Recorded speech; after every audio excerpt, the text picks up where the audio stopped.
of Money Getting by P.T. Barnum. Chapter 14. Don't endorse without security.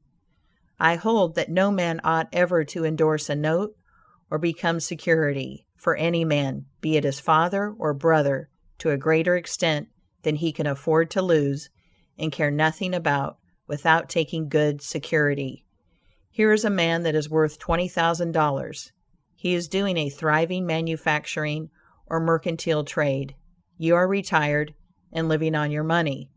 He comes to you and says, "You are aware that I am worth $20,000 and don't owe a dollar. If I had $5,000 in cash, I could purchase a particular lot of goods and double my money in a couple of months. Will you endorse my note for that amount?" You reflect that he is worth $20,000, and you incur no risk by endorsing his note.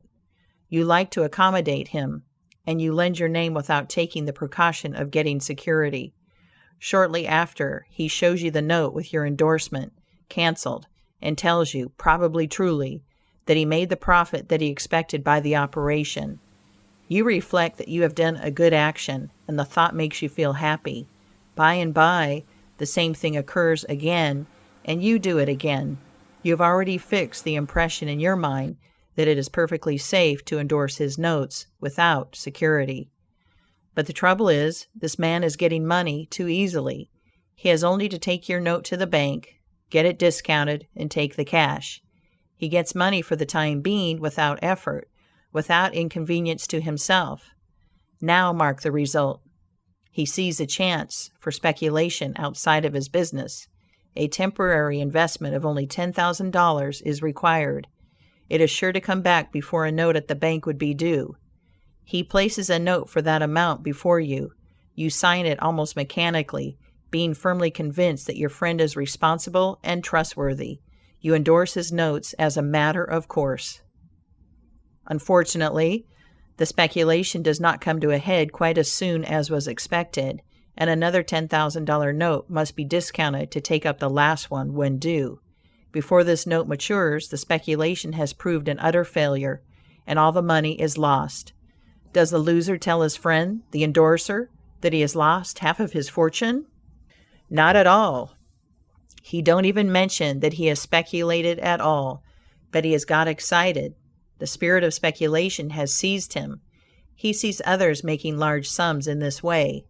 We seldom hear of the losers. And, like other speculators, he looks for his money where he loses it. He tries again. Endorsing notes has become chronic with you, and at every loss he gets your signature for whatever amount he wants. Finally, you discover your friend has lost all of his property and all of yours. You are overwhelmed with astonishment and grief, and you say, "It is a hard thing. My friend here has ruined me." But you should add, "I have also ruined him."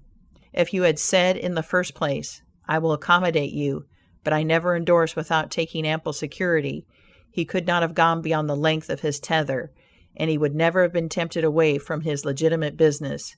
It is a very dangerous thing, therefore, at any time, to let people get possession of money too easily. It tempts them to hazardous speculations, if nothing more. Solomon truly said, "He that hateth suretiship is sure." So with the young man starting in business, let him understand the value of money by earning it. When he does understand its value, then grease the wheels a little in helping him to start business. But remember, men who get money with too great facility cannot usually succeed. You must get the first dollars by hard knocks and at some sacrifice in order to appreciate the value of those dollars. End of Chapter 14.